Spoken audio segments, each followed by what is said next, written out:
You're watching CBS 11 News at 10. Coverage you can count on. Now to a CBS 11 News investigation. A mother says her baby boy suffers from a deadly condition, the result of mistakes made long before he was conceived. She and her husband blame the sperm bank for misrepresenting the way it screened for diseases. CBS 11 investigator Ginger Allen exposes tonight how the health of thousands of children, in fact, could be at risk.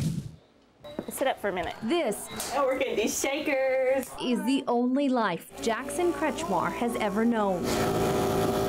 20 of these, several doses of that, and an hour of this every morning and night. His battle with cystic fibrosis began at birth, and the pulmonary disease only gets worse. Nobody wants to think about outliving their child. This is a fear you live with every day. Every day. There's not a day that goes by that I don't think we think about it. In 2009, Brian and Shireen Kretschmar turned to the New England Cryogenic Center, or NECC, near Boston when they had trouble conceiving. The sperm bank's website says for a healthy baby, no specimen is released until it has been tested for a list of diseases, including cystic fibrosis. We really liked what it said. The Kretschmars chose donor N170. They bought 3 vials, and on April 17, 2010, Jackson was born. It was great. He was beautiful. But days later, doctors diagnosed Jackson with cystic fibrosis. His stomach hurt so bad that he would be in so much pain. The Kretschmars' own doctor wrote this letter to the sperm bank, calling this an unexpected outcome and citing NECC's website and paperwork, which shows that cystic fibrosis carrier screening is performed. The Kretschmars had a vial of N170 tested and discovered the man who donated it carried the cystic fibrosis gene, a gene that must be carried by both parents in order for the child to develop the disease. I don't know how anybody could have sold us something that wasn't tested for that.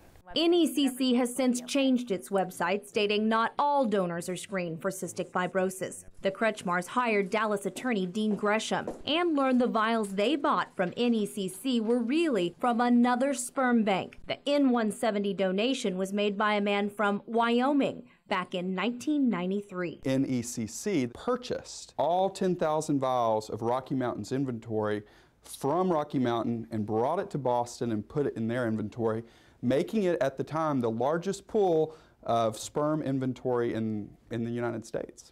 But there was a problem with some of that. It's a problem with a lot of it.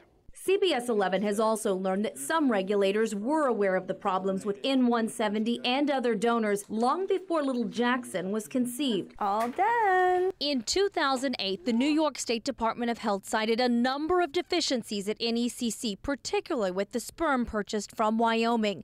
Misrepresentation on the sperm bank's website, some donors not appropriately screened and tested, and some other vials of semen not tested for infectious diseases, including syphilis and gonorrhea.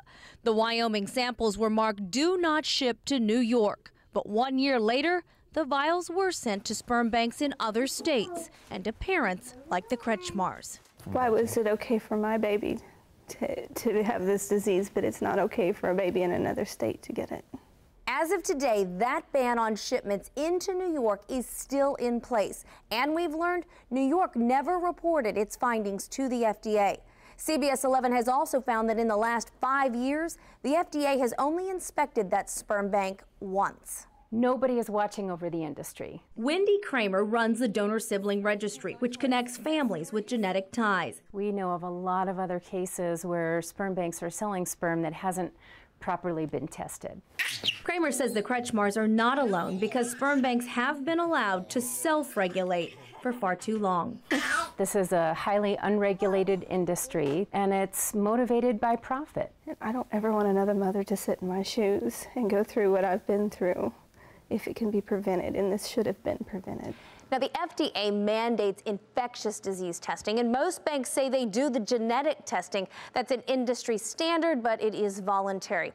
Now, NECC would not comment to us on camera for this story, but it did send us this statement saying, "We have helped thousands of families fulfill their dream of parenthood.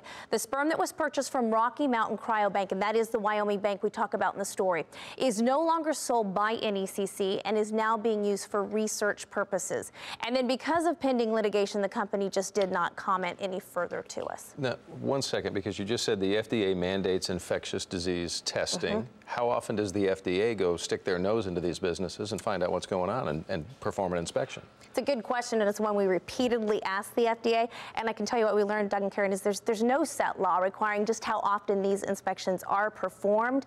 I also repeatedly asked the FDA to talk to us about this case and about these sperm banks and about this transfer of sperm, and it just repeatedly refused to answer my questions. So no inspection requirement at the FDA level? No. At all?